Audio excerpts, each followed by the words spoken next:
anyone want to share anything?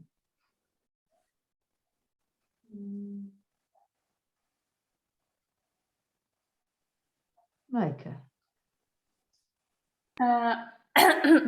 I have a question. I'm not sure if this is Miss Goldie Club material or Fitness Club material, or maybe both. Has to do with the Philip Shepherd stuff. Oh yes. I'm reading the book and I'm experimenting with the material a bit. Which book? Which book? Radical Wholeness. Yes. And I'm asking myself if mind and the brain, keeping mind in the brain and spatial awareness is in conflict or in contradiction with bringing the mind to the pelvic floor and staying there. And I'm experimenting with it, and so I don't know if it fits here or if it better fits in the other one. Well, it's really Goldie, but since nobody else has questions at the moment, let's play. So what I find when I, for instance, walk outside and bringing the mind down the body, and still I see what is there, of course, and still I let everything come present to me, and so on. So then it doesn't feel like a contradiction, but at the same time, I just I'm just wondering if it's where is what. Well, mind in the brain is a starting point for getting out of one's way. Yeah, it is a starting point, and I forget whether it's in Radical Wholeness he says, but certainly he says in the first book, New Self, New World, that the Mayans have this idea of two skulls, the skull at the top and the skull at the bottom being the pelvic floor, and that they need to be in balance. And it's a lovely way of showing it. And if you look at the nervous system, the parasympathetic is at the very top and at the very bottom of the spine, and all the sympathetic is in the middle. I think we need to get out of this middle zone and into either the top or the bottom, but we really need to be in both. We really need to be in the whole thing. Mind in the brain is a starting point. Where we really want to be is in the consciousness cloud and in the whole thing. What Alexander teachers often notice on Philip Shepherd's courses is that people end up sort of doing this, trying to get down. And, we need the up as well as the down, but mostly we're too up. So he's bringing in that other end of it. So I don't know if that begins to answer your question. We need to be here and everywhere. If we're only mind in the brain, we become one of those rather disembodied Alexander teachers who are just up here, of which there are rather a lot. They're so focused on the head, they actually lose the body. And that's not what we're after, but neither do we want to be just down here, which is somewhere I think a lot of some Tai Chi people get. They're so busy connecting to their Dantian that they lose the up. So we want to be in all of it. Does that answer your question? And then there isn't a conflict. You're right. Yeah. Yeah. I think what we've done in the Goldie Club of speaking from the pelvic floor, but yet we're still seeing from here. Yes. And yet we're seeing from the whole thing. Yeah. I think I'm just keeping experimenting and but it's a nice image of the two opposites. Hi Hannes, you made it in. I don't know whether anyone else is coming today. Sarah. I have a question that might not be interesting at all. And perhaps you can only point me towards something to read, because I'm trying to remember about lactic acid in accumulation in the muscles after like strong workouts. And so I remember reading, we want to avoid getting to that point. And then somewhere else I read lately, it's not such a bad thing. And I'm just wondering if you have any resources on that or ideas. Well, that would be the sort of thing that's covered in Philip's book, Deep Fitness.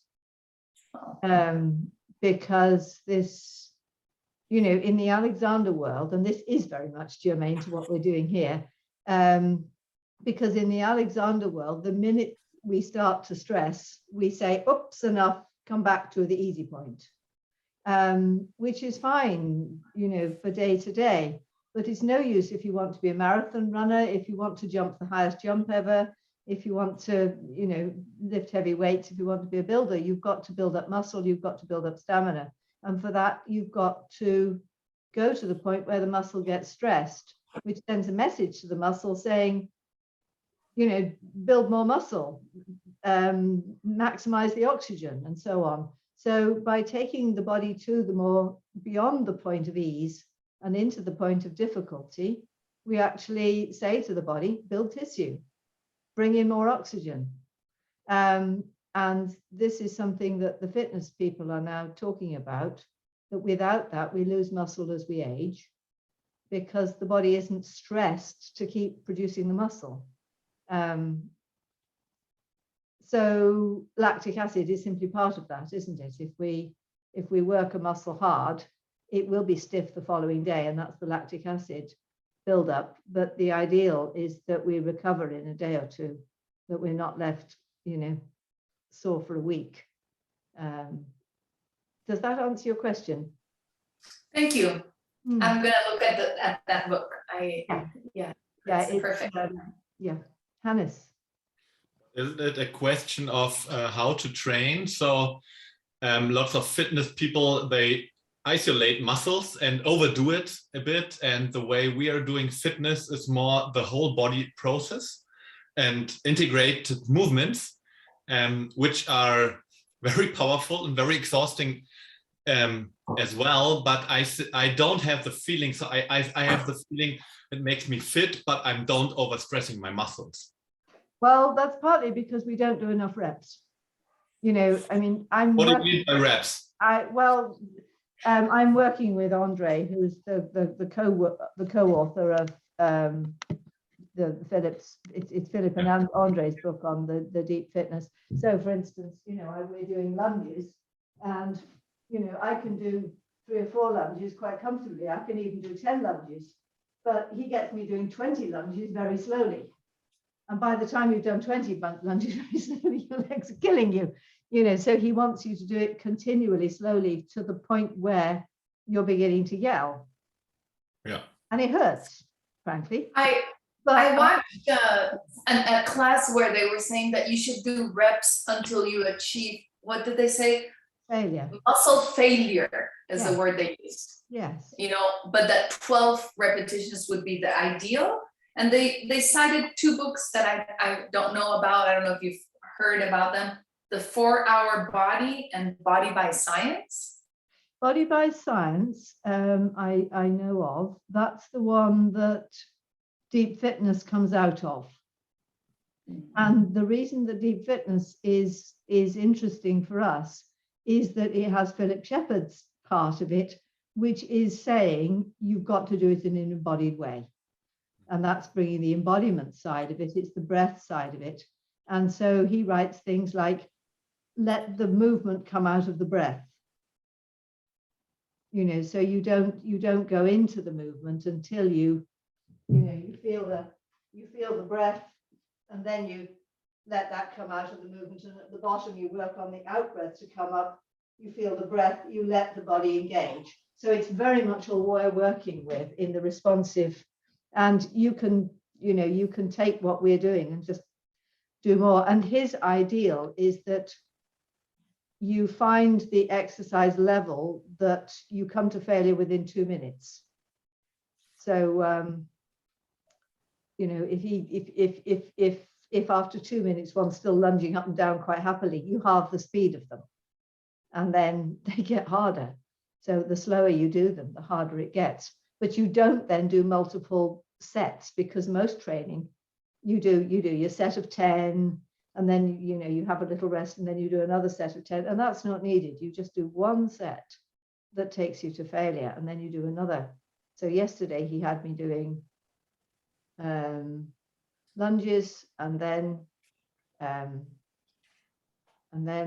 he got me to hold a plank, and I held it for 3 minutes, which I was amazed at. And then some push-ups, and then some ab crunches, and then, which I do very much trying to find the deep front line, as you can imagine. You know, then there were two other things, lat holds and finishing with shoulder presses, and that's it. Half an hour, job done. And you know, my acupuncturist has stopped grumbling at me that when she puts the needle in my wrist, she can't find the flesh. And there's now more room. So I know there is now more flesh on my wrist, and I can actually feel it. But there's more flesh there than there used to be. So something has built up. Now, for me to build up muscle there is a huge deal. I've just, you know, I've been doing yoga for years, I've swum for years, and it didn't build flesh. This has built flesh for me. So, and for me, that's important because I never have enough muscle. Even though I'm strong at one level, but at another level, there's not enough there. So, Micah, you're trying to ask a question there.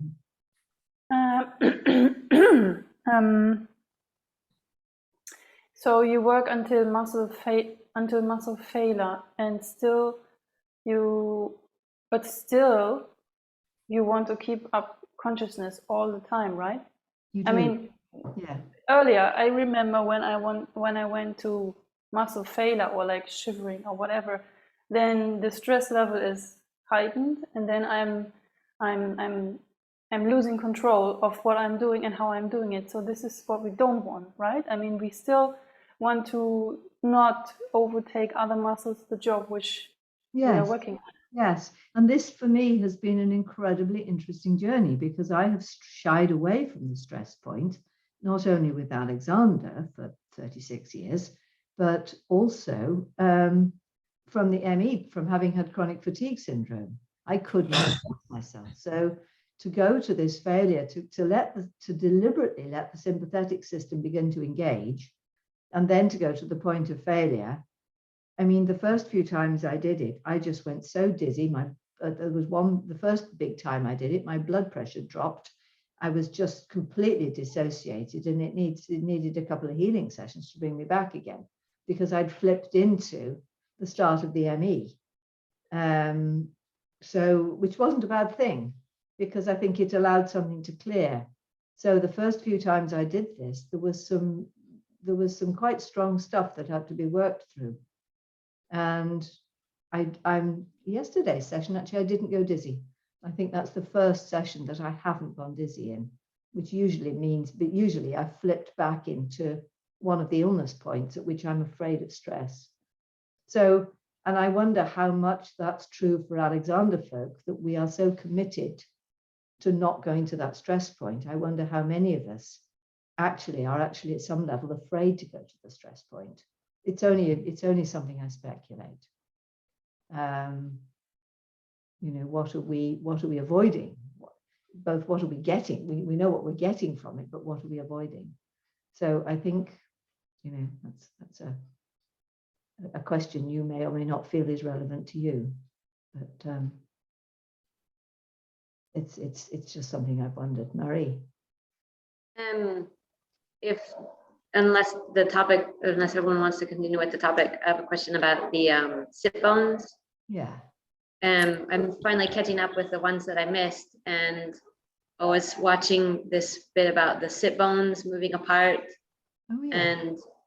And I watched a Franklin method video about that, the widening. And I'm just wondering if you know of any other information on that, because I've did some looking around, and there's Tim and some other people that say that there is that movement in the pelvis, and there's others that say there isn't. And so I'm interested to learn a bit more about that. Yes, I need to do some more research on it. I suspect Bonnie Bainbridge Cohen says things like that. I think Nancy Romita probably knows about it, but I haven't had time to follow up on that. I've only watched a couple of the Franklin ones, and I think there's probably a lot more meat there. I mean, I think, you know, people who say they do and people who say they don't. What's your experience? My experience is they do move. If I put my hands there, I don't experience that really. I mean, I can convince myself that I do. Yeah. But I don't know. And then across the front too, I can convince myself that the iliac spines come together, but I'm not really sure if they do or not. And in fact, a student, when I was working with a student, she said, well, they go apart. And I had that sensation sometimes too.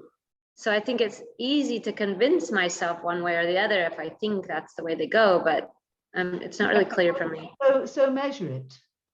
You know, put something across yourself. Let me just find the nearest thing to hand, a computer cable. That's a good idea. If I stretch that between there, and then Yeah. I do a bend, that cable loosens, and then I come up again and it tightens again.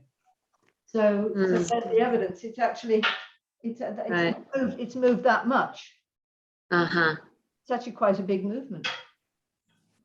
So, you know, I think if you want to know, you know, get something to measure with. Yeah. Okay. I haven't tried doing it on the sit bones. It might be harder, but you know, probably could. But so if we bend and that comes together, what happens if we don't bend but bring our leg up? Well, let's see. I mean, why would it happen bending but not Because changing that? because when you lift your leg, your pelvis can stay neutral. Yeah. The leg can move independently of the pelvis. Yeah. That's And why one of can the it not stay neutral when I bend? I mean, what's the difference? I don't know my anatomy well enough to answer you, but I can feel the difference on the cord. That on this one there is a movement. It's not as there's a centimeter of movement on that one, whereas if I lift the leg, Sarah's right, nothing happens. It doesn't. So there's something about that movement that because it's lengthening the back. The spine needs to accommodate. I would think there's a whole accommodation going through the whole thing, but I can't immediately give you an answer on that one. And it must be to do with changing relationships of the, but as you say, the leg is just moving independently in the, I want to do much more on this, but it's not the priority at the moment. But if I do think of sit bones, if I give them that direction going to the squat, it is a lot easier. And coming back up with the leg rotating in and the sit bones going back to pointing down, it does give a lot more stability. Yeah. If I think of those directions. So with the posterior iliac spines, is that a preventive direction? To iliac spines coming round to the front as the, no, it's instead of iliac spines coming back, because we were doing iliac spines coming back and we're now simply doing that direction in the other way. So is it preventive to prevent a narrowing of the back? Well, it's not just to prevent it, it's to widen it. I mean, you can use it preventatively, but if someone's standing like that and you think there, it will widen it, just like in the past we were using that one to widen it. So yeah, let's get moving. And what I need to say before we do, you know, I've offered everybody the chance to go on and do another 10 weeks, but actually so many people have said they can't do it.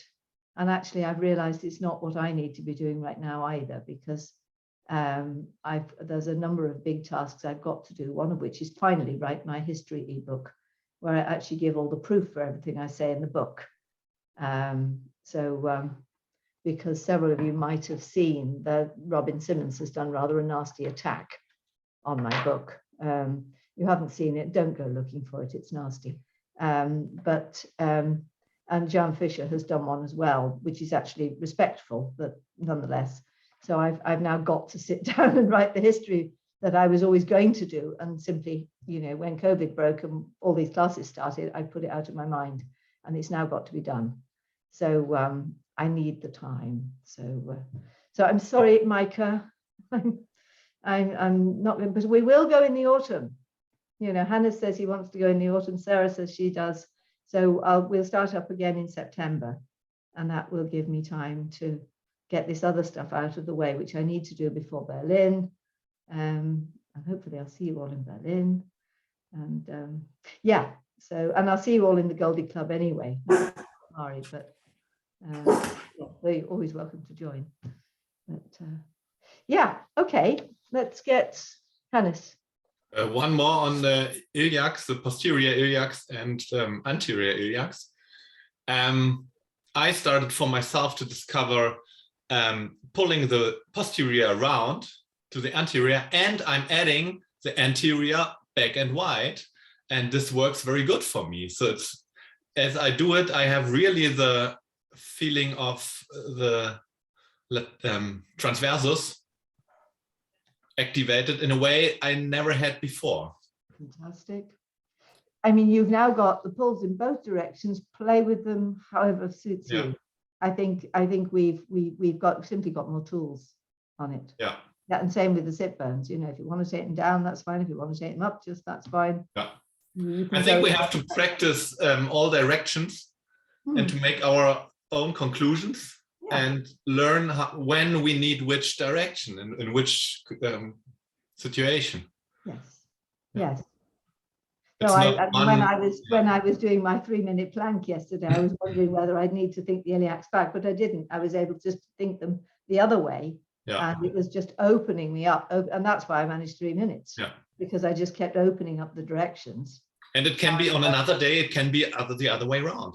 Yes. Well, it hasn't been actually for me, amazingly. I kept waiting for it. But for you it is, and that's fine. Yeah. And I'm not saying it won't be ever. It might be one day. But so far it hasn't been. Yeah. Just a short question. Did you share all your thoughts you are thinking with Andrew when you have these fitness classes with him? No. No. I would be curious what they think about it. Yes. No, I haven't even tried to go there. They're half-hour classes. No. It's intense. Yeah. Yeah, it's not the place. No. Yeah. Okie doke. Let's play. So what I've got today is I've actually got 7 flows. We're just going to do 7 with 1, 2, 3, 4, 5, 6, 7. So I don't know how many of them we'll get through. And let's start with a warm-up flow. And I've tried to sort of revisit everything, most of the sort of the major things we did. So let's start with just eyes, as ever, and eyes going round to the right, and the head turning, eyes to the left.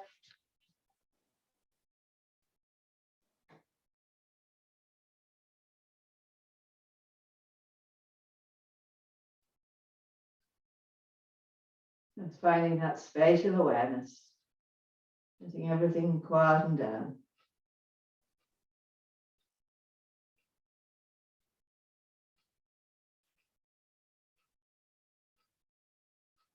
And being very aware not to let it become mechanical, but it is still perceptive.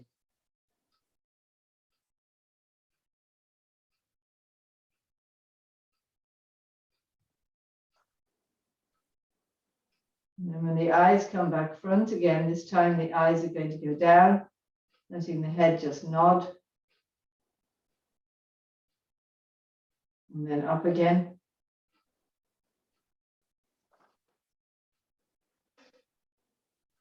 And up to the ceiling. Keeping those eyes forwards and up. And then down again. To the floor. And just let one of your fingers extend, maybe your right finger extend down. And this time as the eyes come up, the fingers are going to come up too.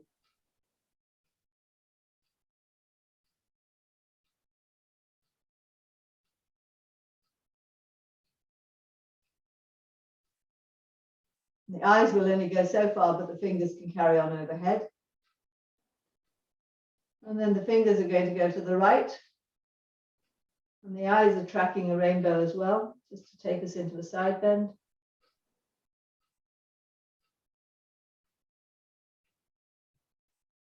And then up again and the other way. So the fingers leading and the eyes are leading. Being aware of how the eyes, if they stay conscious and focused, they help to stabilize the torso.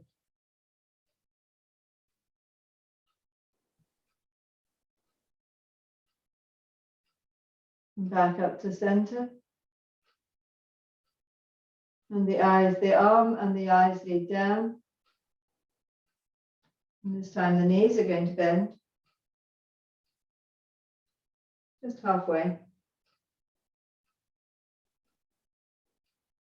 And then up again. But just to the arm at level. And then the arm and eyes are going to lead round to the right. And we're going to walk round in a circle.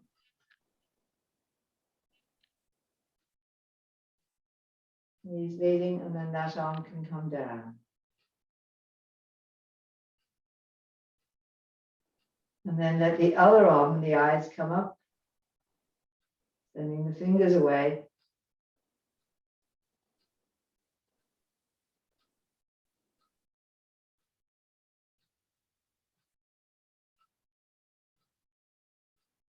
Don't try and see the eyes, let the finger overhead, let the fingers be overhead, and let the fingers lead and the eyes lead. Being aware of the eyes, stabilizing the torso. As we come over to the side. Up again, keeping breathing. And then the other way.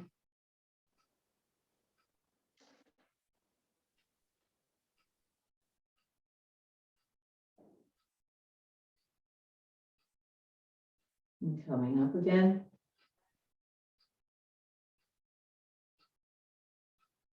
And then the fingers coming down. Letting the knees bend this time. So we go into a half squat. Eyes leading to come up again.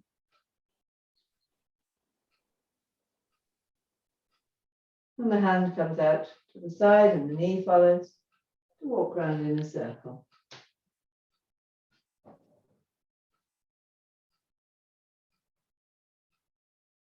And the hand comes down. Now we're going to do the same thing again, but this time we're going to do it half the speed. So just let your eyes come down, pick up the finger, so the finger comes up and out to the side. So see if you can find the same space and flow in it, even though we're moving quicker. We're still using the eyes. And this time we can go into a full squat. And up again.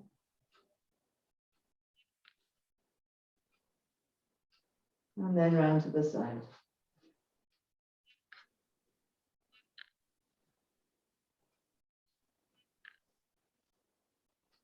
Let the fingers, let the eyes come down again, pick up the other finger. And up. Out to the side. Keep the eyes going. Back again. Eyes going the other way. Back again. And down into the squat.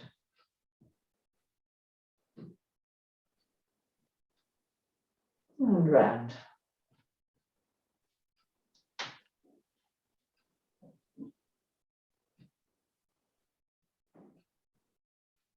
And again, up and out and out and squat and up and round and up and out and out.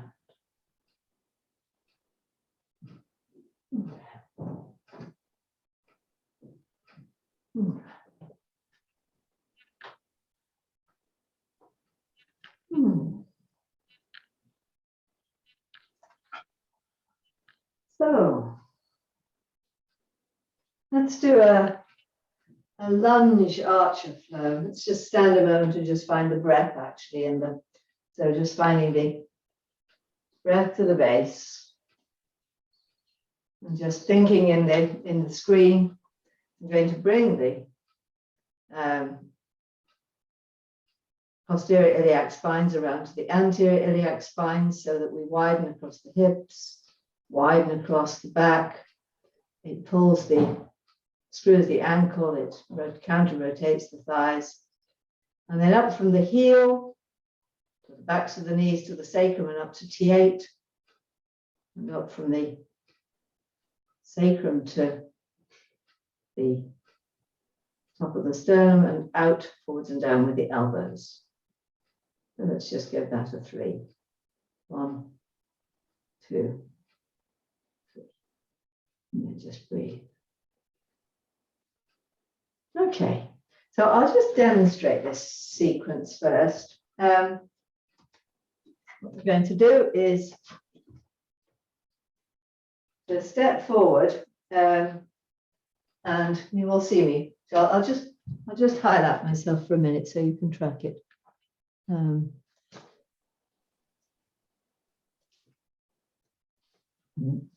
Just going to take socks off for this one because it'll be easier to grip without socks.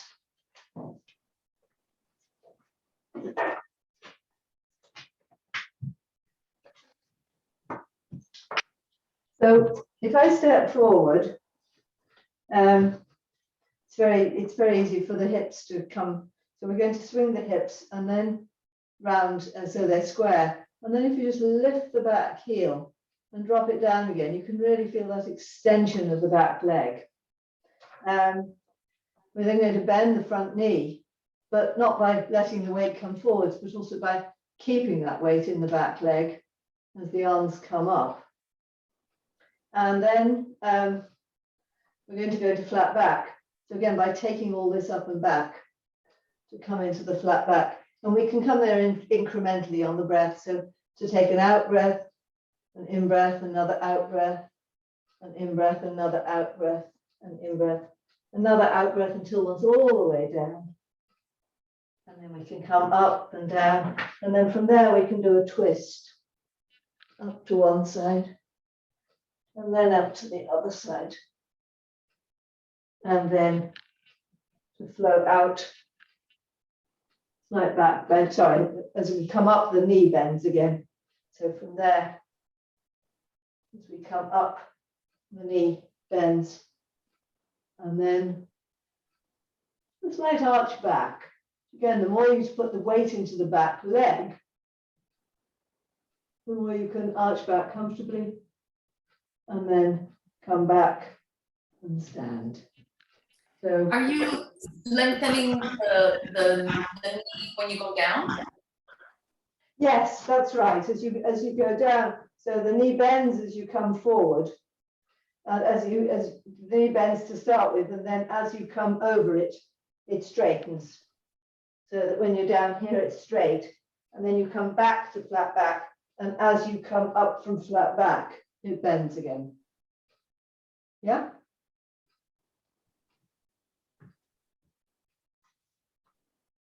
Is that okay? So let's all do that together. I'll just take my spotlight off so I can see you all. So starting, as I say, we're just stepping forward. You can turn the back foot out ever so slightly, but we're not going to do a big turnout.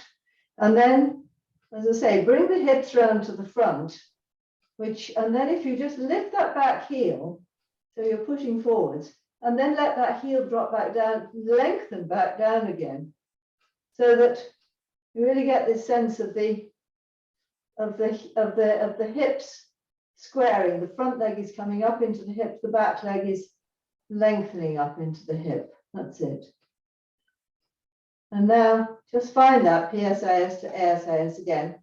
Make sure that the back hasn't hollowed and the psoas is coming up and back. And you've got that deep front line from the sesamoids really supporting you. So you've got this support all in this region. And now, as the on the in-breath, just let that the breath widen you, and the front knee comes out of that. It just releases away because it has to. not because you're pressing it away or deliberately bending it. And then on the out breath, that up and back, so you're very much taking that, the spine up and back, and that brings you over. And if you work on that on an out breath, stop and make an in-breath, and then lengthen some more forwards. Front leg is straightening as you go. Again, stop halfway. Keep taking the whole pelvic floor up and back until in the end you can release everything over the front leg and your head might come to the knee. Again, let's just let that head lengthen out to flat back again. And again, find that back and up on the out breath, just to lengthen back down again. And now let's do a side twist. Just let the eyes come round to the right and one of the fingers open out to take you up into a side twist. And then down again. And then go the other way.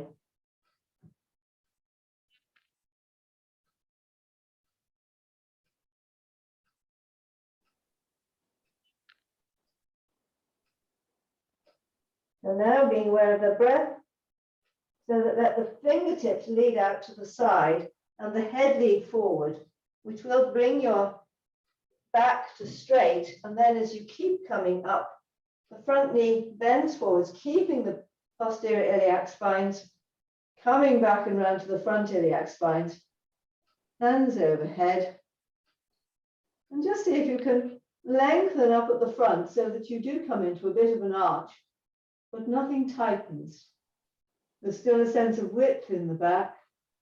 And then bring yourself back into an upright again and step back.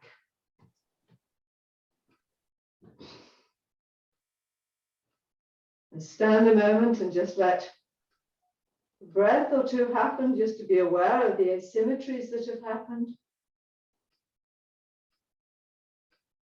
And just then let the left foot open and take a step. Go again on the other side. Again, the back foot doesn't turn out very much, just slightly. And bring the hips front. Being aware of that posterior iliac spine coming round to the back, to the front, and pubicoccygeals in direction so that nothing is compromised in this position. Lift the back heel just to push yourself forwards a bit, and then lengthen it back down again. Being aware of those hips really squaring up, and the back leg is lengthening, the front leg is lengthening back into the hip as well. Now letting the knees start to come forwards out of that on an in-breath. The arms come up to the side, but the back leg doesn't move. The front leg bends, but the back leg doesn't move. And now bringing on the out breath, bringing the breath back and up inside so that the body begins to tilt over the front leg. And just take it in stages at your own speed to halfway, and then take another in-breath. Always being aware of that back widening. Into flat back when you're ready. Let's keep taking your time to widen that back.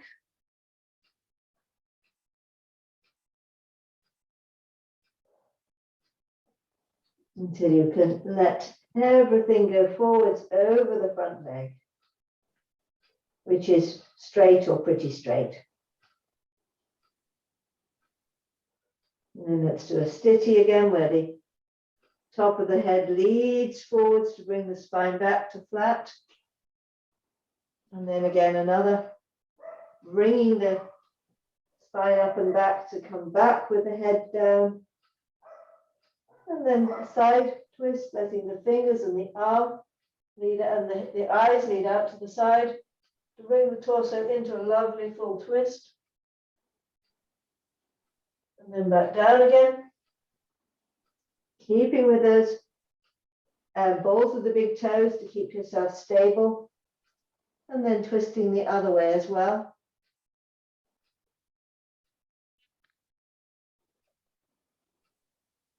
and back again.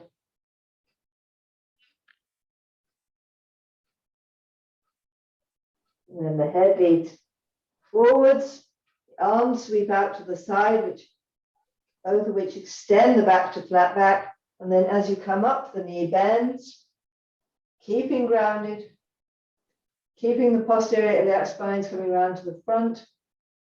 And then just letting yourself lift into a bit of an arch and back again. And bring the arms down and step back.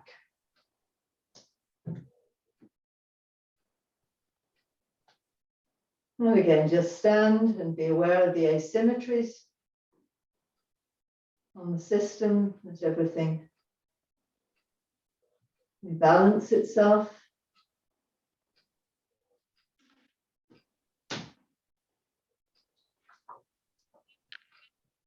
And our next flow is a core flow to the L sit. So let me just demonstrate it.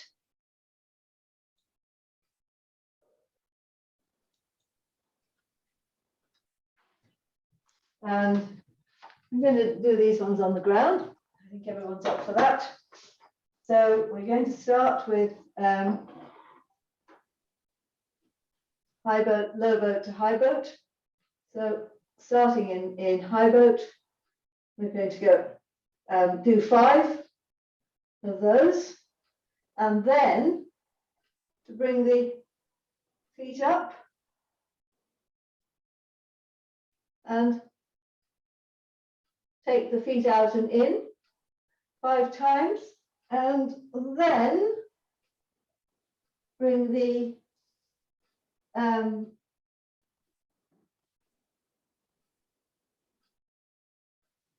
yes, from there, we're going to do a roll. This one we haven't done before.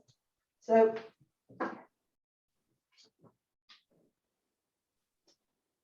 from here, your hands are behind you, and actually like that, with the fingers facing back.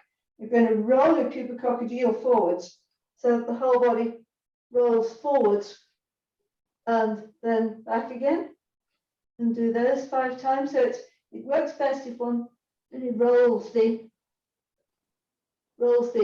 pelvis forwards rather than just pushing up to get a roll where the pubicoccygeals lead it, I find. And then we're going to sit with the soles of the feet together and come over into the forward bend with that.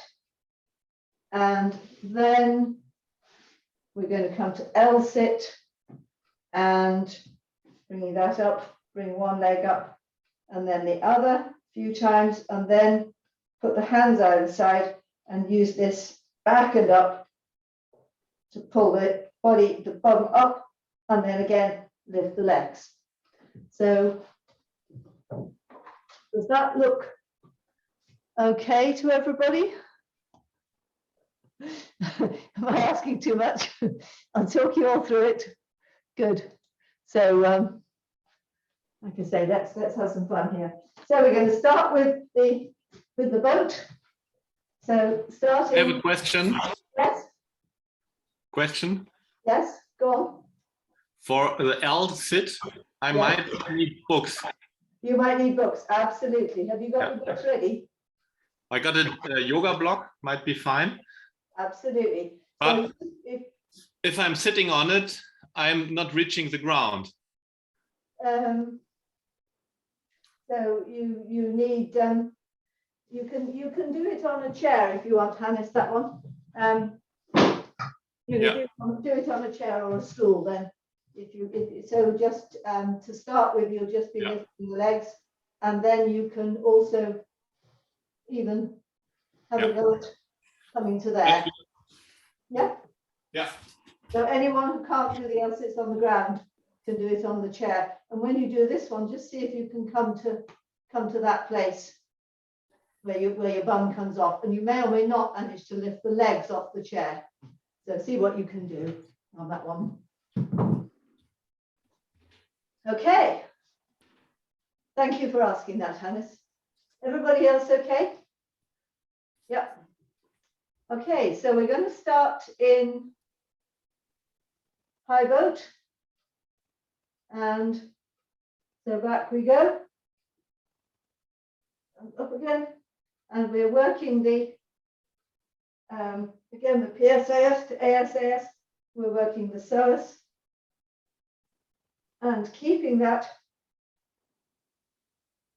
superficial back line of the body working too. There we go. Well, that's 5 of those. And then taking the legs up into the air, if you can. And then can you take it out to the side? And back again. And what does it take to keep the balance? So you're really working, there's the psoas and the lumbar region to keep the balance as you do this. That's great, Alice, you're doing great. That's it. That's it.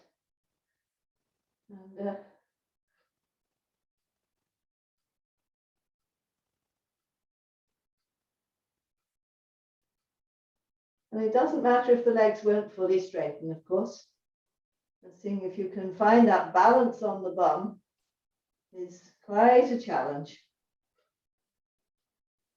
And now folding the legs in, so the legs come to the ground, and the hands are going to come behind you with the fingers facing back. And then we're going to roll the pubicoccygeals forwards so that the pelvis lifts up and lifts forwards, and see how far forwards your knees will go. They might touch the ground and then come back again. So it's a lovely stretch, and again, touch the bum down and again roll the pubicoccygeals so that the belly lifts forwards. And because you've already started with this posterior tilt, then when you go into the forward one, hopefully it's not arching your lower back uncomfortably. It's just opening that lovely stretch across the hips, and lengthening the quads and opening the shoulders as well. This is, I discovered this is a shoulder opener.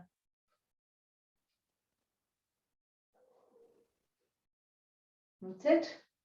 That's right, and back again. That's it.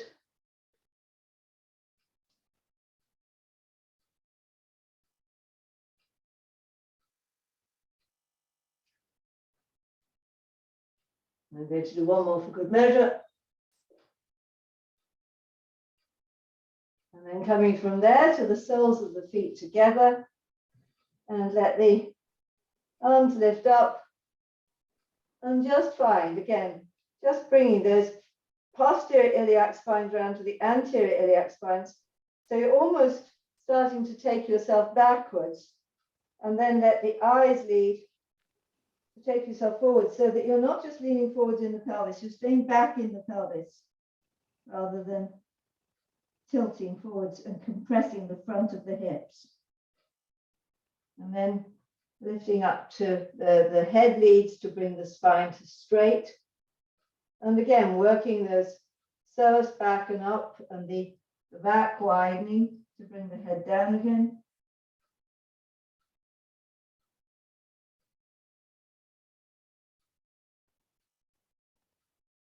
In breath to come up, widening the whole torso. And widening back to come down again. Head leading up, vertebra by vertebra.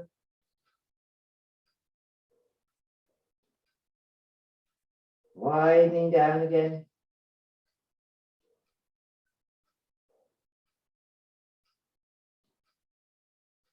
And one more.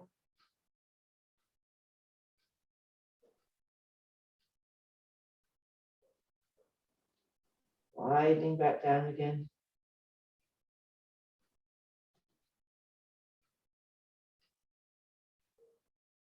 Lengthening out of it.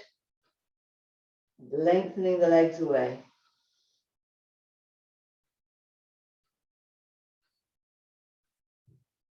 So finding that upright stance, move on to a chair at this point if you need. Those who want to do this next stage on a chair. And you're going to lift one leg in turn. So really working that psoas up inside yourself. So see if you can find that, the leg lift without letting the back tilt. So maybe you can do a 1 or 2 second lift of the leg. And we're just going to lift each leg in turn.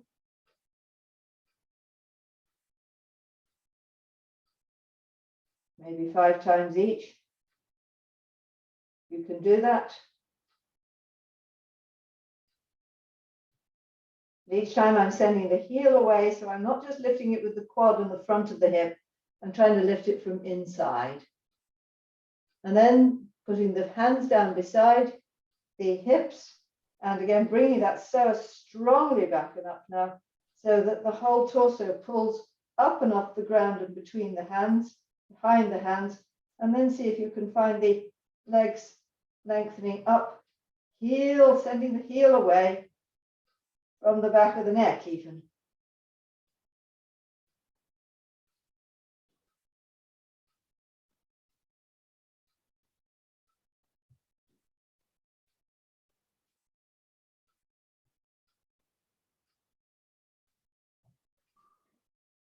Oof.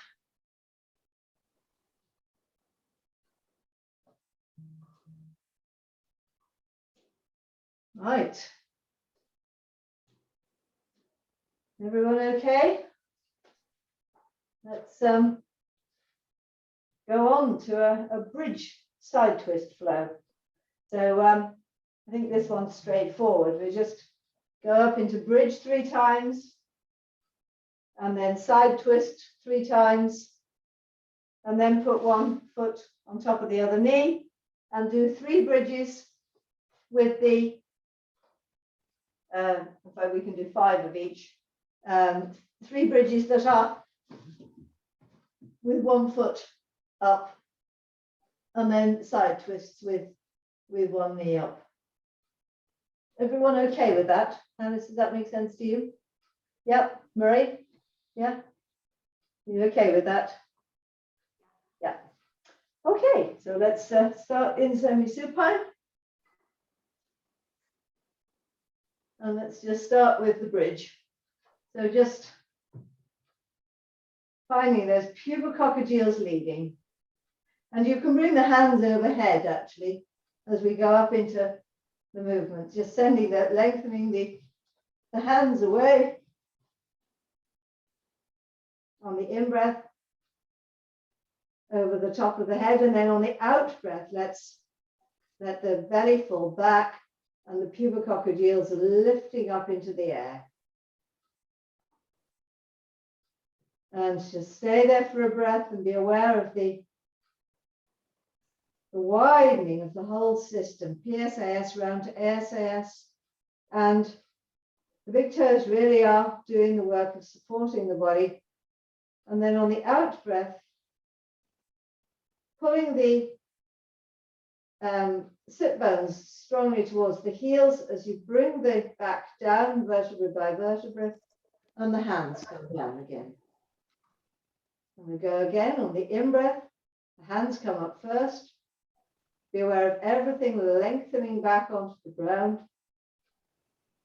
And the hands lengthen behind the head, the underside of the hands supporting the weight. And then on the next out breath, just bringing that belly back and up, and the psoas, the pubococcygeal leading up into the air, so that vertebra by vertebra, the back lifts off, and the weight comes through into the sesamoids, the inside of the foot. On the in-breath, everything widens. And on the out-breath, the back hangs out of the pelvis. One more in-breath, everything widens right into the hips. The buttocks aren't clenching, but the knees are staying straight forwards, they're not falling out.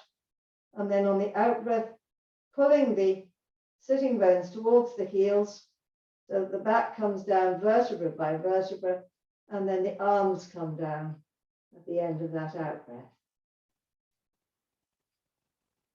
And another time. The hands come up. On the in-breath, the whole torso widening, scapulae turning so that the hands can extend behind. And then on the next out breath, the belly comes back and up, the pubicoccygeals start to lead up in the air. And vertebra by vertebra, we lift off, staying with that big toes. The in-breath widening across the hips, widening the whole torso, widening up into the shoulders. The out breath taking us higher still. And then on the next out breath, letting the belly come back and up as the vertebrae come slowly back down and bringing the arms down. Okay, I actually think 3 is enough. Let's take the arms to the side and go into the side twist. So if we go left first, the eyes are going to the right and the knees are going to the left. And we're still, of course, working that right groin so that the right groin is resisting the twist, even though it's going there. So it's really working the internal oblique. The psoas is coming back and up. And on the in-breath, bring it all back up to navel again. And then the eyes, this time going to the left and the legs to the right. And again, working that internal oblique so that there's real work going on.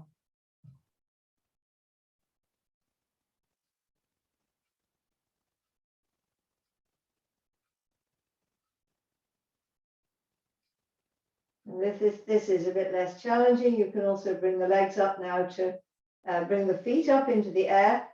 So the lower leg, so the thigh is vertical and the lower leg is horizontal, and go again. So the eyes are going right and the legs are going, which way did we go first? Yes, legs left, I think. Can't remember, whichever way. And just using those internal obliques to slow the progress of the legs down to the side. And on the in-breath, coming up again, working the obliques to bring them up. And then the other way. Eyes left, legs right, whichever, if that's the way you're going. Keeping working those belly muscles to support you every step of the way, nothing falls.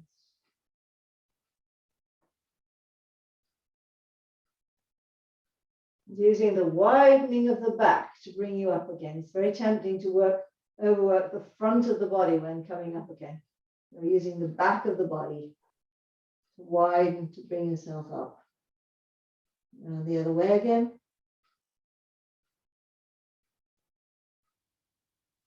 The psoas is is working, the internal obliques are working, the external obliques are working.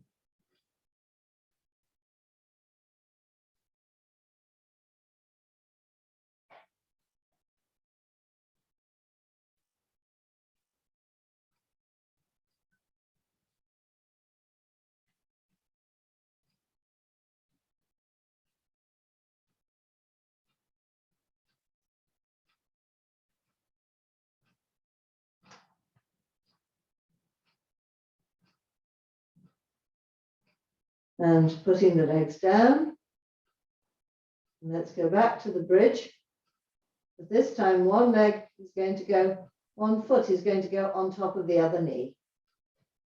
So you might need to bring that underneath leg a bit closer, but don't bring it across the body. Keep it in parallel with your hip so that you really are having, as you do this, you're having to keep the hips parallel. It's very easy to cheat by bringing the leg in a bit across the body, but we're not going to do that. So taking the hands up first on the in-breath, being aware of the whole body widening right down into the hips, and then using that widening into the hips as the belly comes up and back, and the pubococcygeals comes forward to keep that stability in the hips so that you don't tilt. Everything can come up in one piece into the bridge. Staying there for a breath, relaxing into the in-breath, widening. Letting the belly hang back still on the out-breath. Really working the deep front line of the supporting leg here. Let's stay for one more breath. In-breath, and again, just bringing it back and up, and then letting the bum come back down, stretching towards the heel, and the arms come down, and change leg. Again, not moving that leg across the body. We're keeping the square, we're not just making ourselves a tripod. On the in-breath, widening the back against the floor as you come up with the arms, and then the out-breath, psoas back and up, pubococcygeals to the ceiling, to begin to uncurl up into the bridge, keeping stability through that supporting leg, so the hips stay level. Widening into the in-breath, back and up in the out-breath.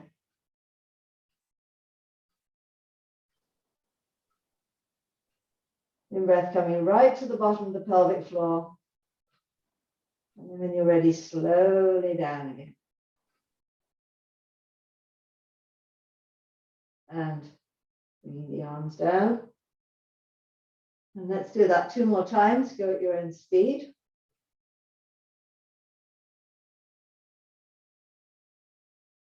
In-breath, arms come up.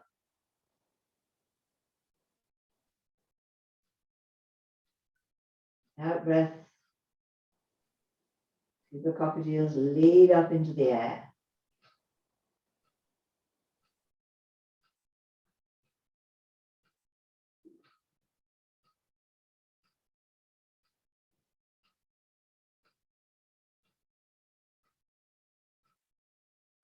And if you want, you can bring this supporting leg onto tiptoe and then down again.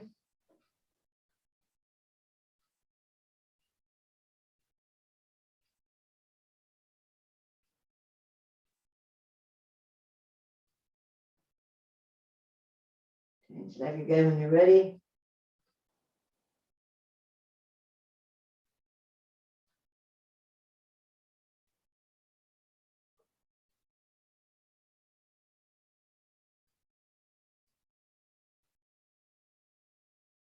Using the whole support of the foot to keep everything level.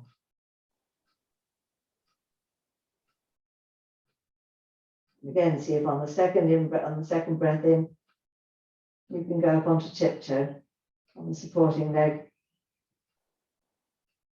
And then down again, and then taking the back down to the ground.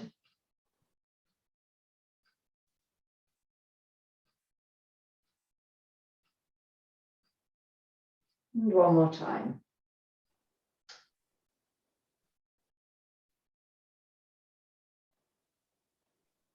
And you could instead try sticking the leg straight up in the air rather than putting it onto the other knee. See what the difference is there.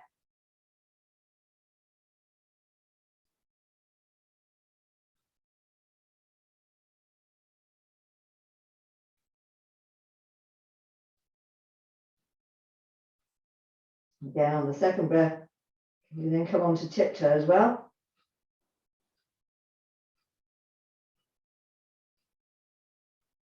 And putting the heel back down again without losing height in the hip, and then agreeing to let the back down again.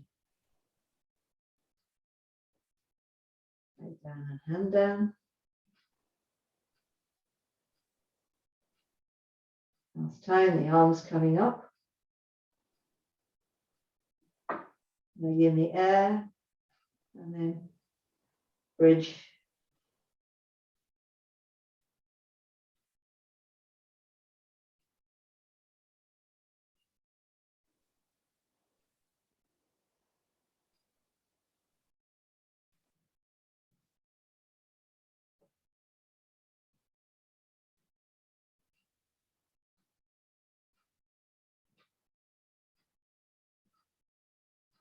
And down with the hands.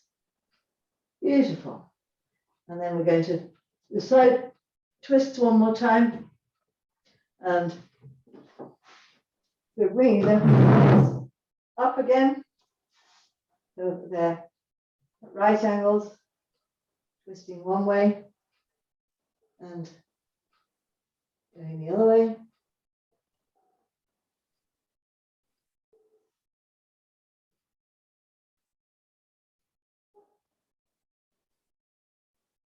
Keeping everything wide means you come back up again.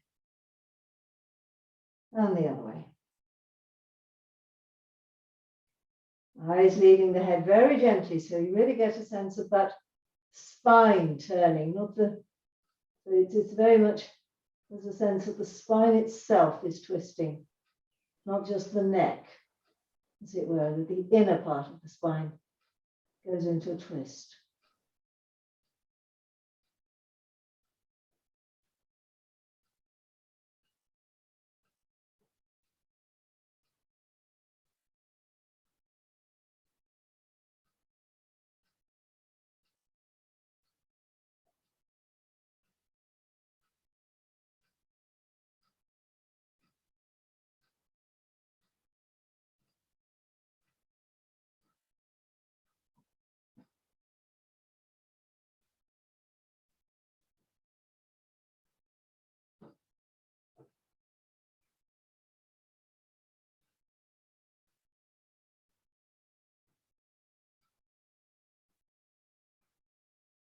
Third time.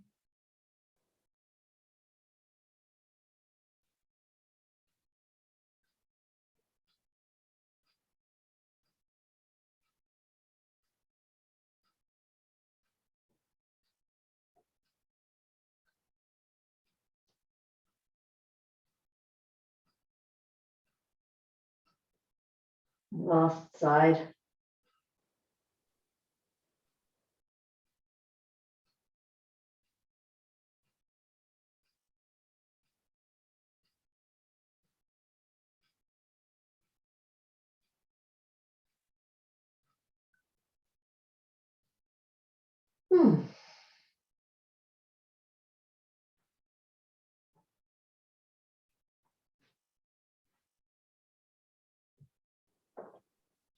Resting back a moment.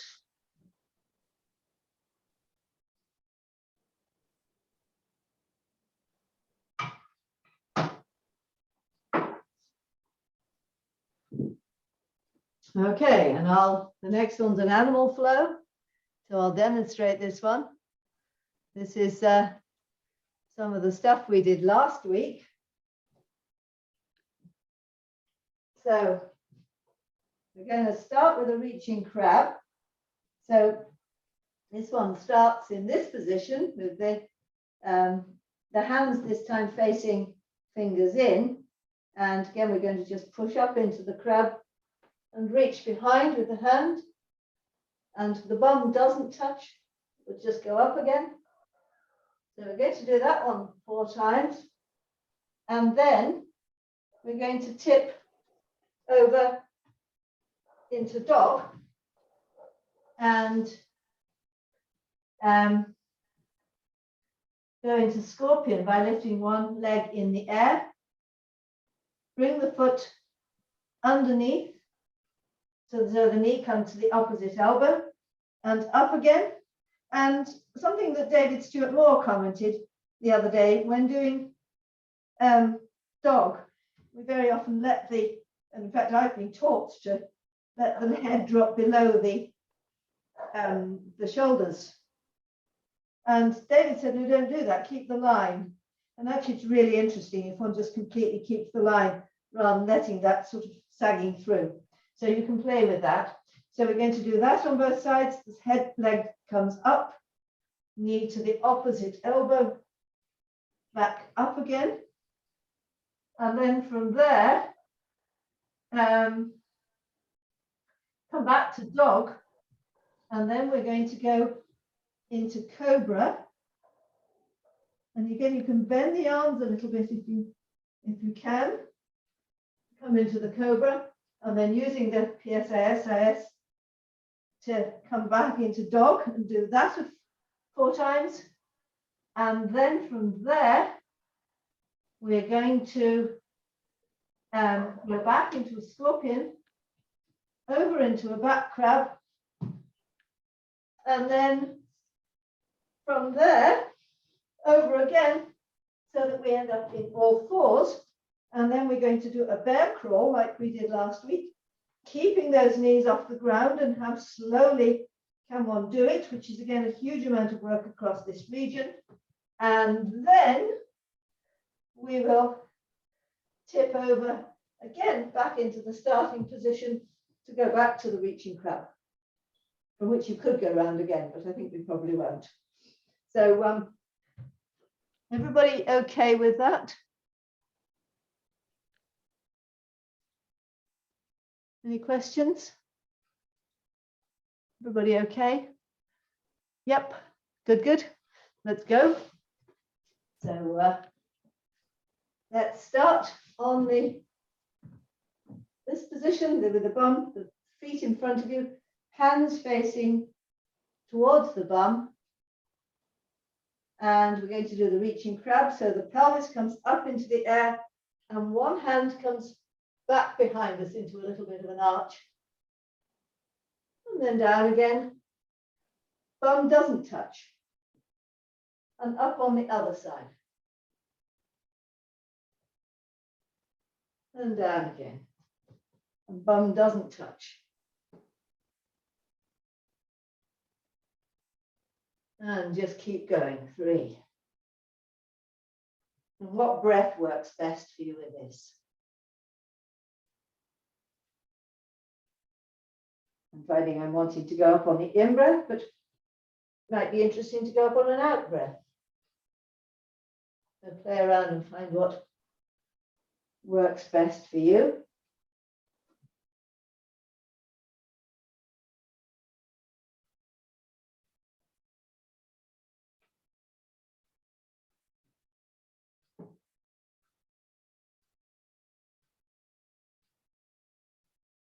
And last one.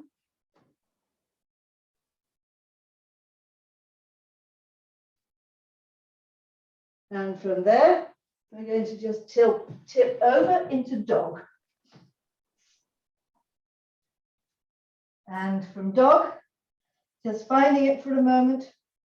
Again, the PSAS coming back round to the ASAS so that you come back to your heels, the head lengthening way forwards, and the weight into the knuckles of the hand, into the base of the front of the palm rather than the base of the palm. And the posterior, the psoas pulling you up and back. And when you found that stably, taking one leg up into scorpion, as high as you can take it back behind you a bit if you want. And then on the out breath, bringing that knee forwards to touch the opposite elbow. Thanks, Penelope. Bye. Yes?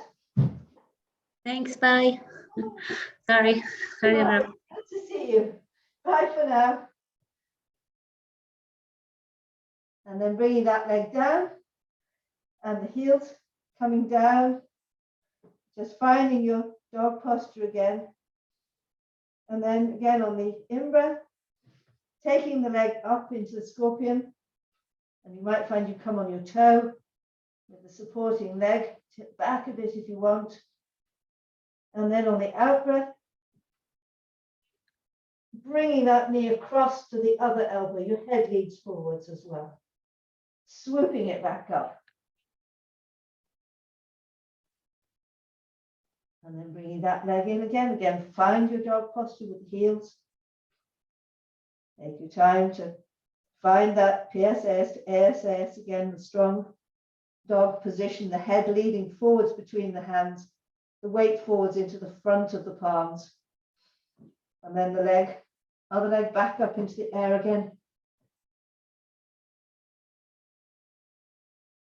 Tipping back into that scorpion position. On the out breath, bringing the knee across to the other elbow, head leads forwards. Taking the leg strongly back up into the air. Bringing the leg down again, finding that dog posture, opening out the lumbar spine. And again, the foot up into the air to find the scorpion, tilting the leg away. And on the next out breath, bringing it in, head traveling forwards, leg back up into the air, and down again into that dog posture, again finding the strong dog posture. PSAS to ASAS, psoas back and up. The arms therefore being extended, the shoulders being extended with the head between them. Now, taking the head forwards because we're going to go into cobra. So letting the head lengthen forwards now between the hands. Bend your arms a bit if you can, and swooping the head up into cobra. The back stays open. And then bringing the psoas up and back to come back on the out breath to come back into the dog. Again, finding that strong dog, the back opening right through to the medial ankles coming back and up. But the widening across the hips means that the knees aren't falling together. The shoulders extending, the arms extending forwards. And then again, sending that head forwards, taking it as low to the ground as you can, which I can't go very low, and swooping the head forwards. So the whole front of the body opens, not tilting the head back. So the head comes forwards and up. And then on the next out breath, the psoas back and up to bring that whole lumbar region up, to bring you back into dog. Again, finding the strong dog posture, opening the back, opening across the hips. So the thighs counter rotate even as the lower leg turns in. Arms lengthening. The head leads forwards again. Arms bend a bit. If they do, the whole front line opens. And that includes the sternocleidomastoid, so the eyes stay looking forwards. I've never seen a snake look up into the air. And the out breath, again, thinking there's PSAS to ISAS as the psoas again, lift us back up into the dog. Everything lengthening in the dog. One last time, the head leading forwards.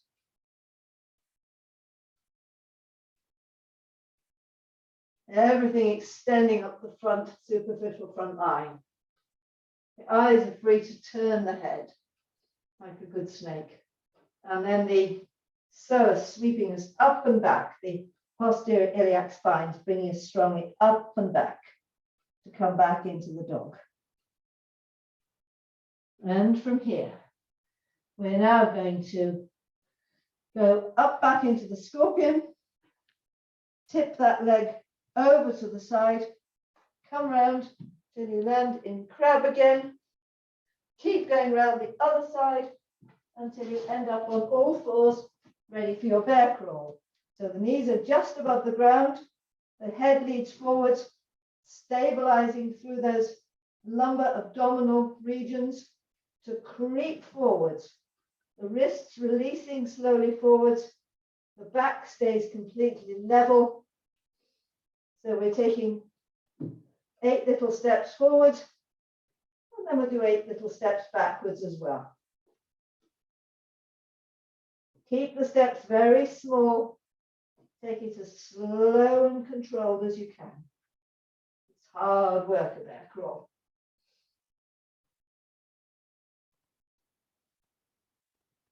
And when you've got there, we're going to tip back over into the crab and land. Oof. Well, I'm puffed after that one. You okay there, Micah?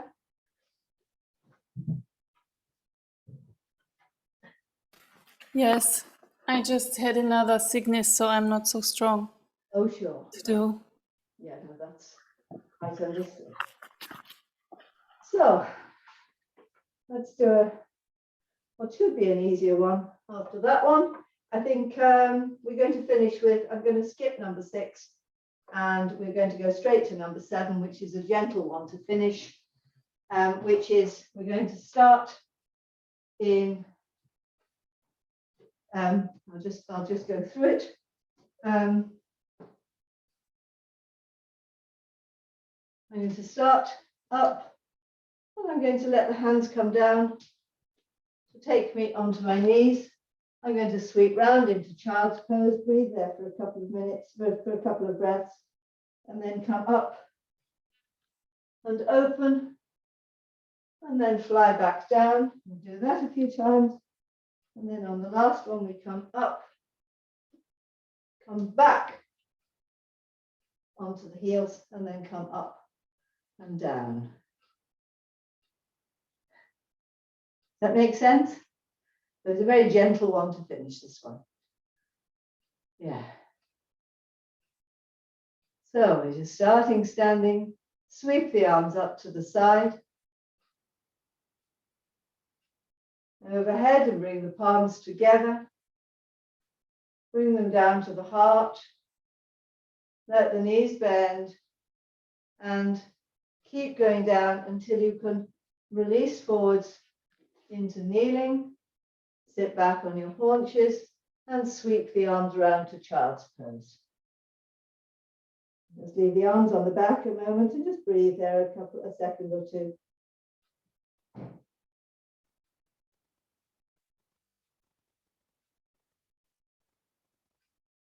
Just letting everything settle. The arms can go by the sides if you want.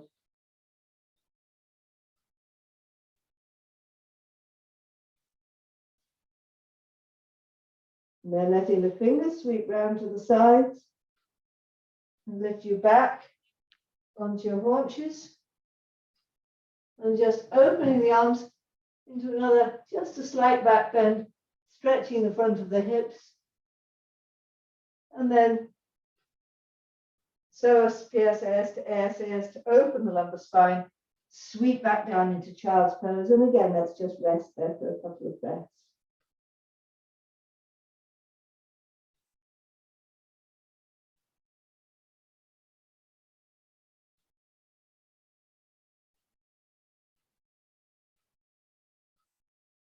Again, the fingers sweep round to the side.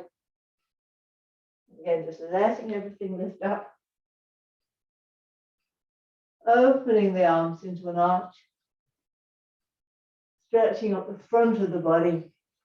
And then again, just bringing that active hip folding to take yourself back down again.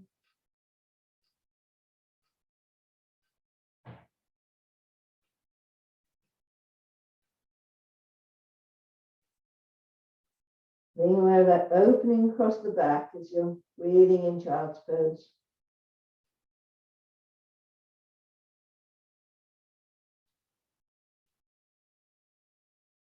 And again, letting the fingers sweep round. Hands come together. Tuck the back toes under and come up into a squat. And then send your hands up in the air to take yourself up and sweep the arms down. And it's exactly 6 o'clock. Let's come back together.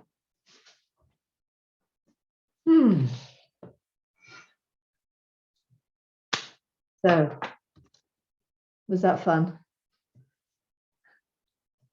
Yes, thank you, Penelope. Good, good. Anyone like to comment? Was that a bit strong for you, Micah, for today? We did some. Yeah, well, I had intestine infection or something Oh dear. last week for 5 days.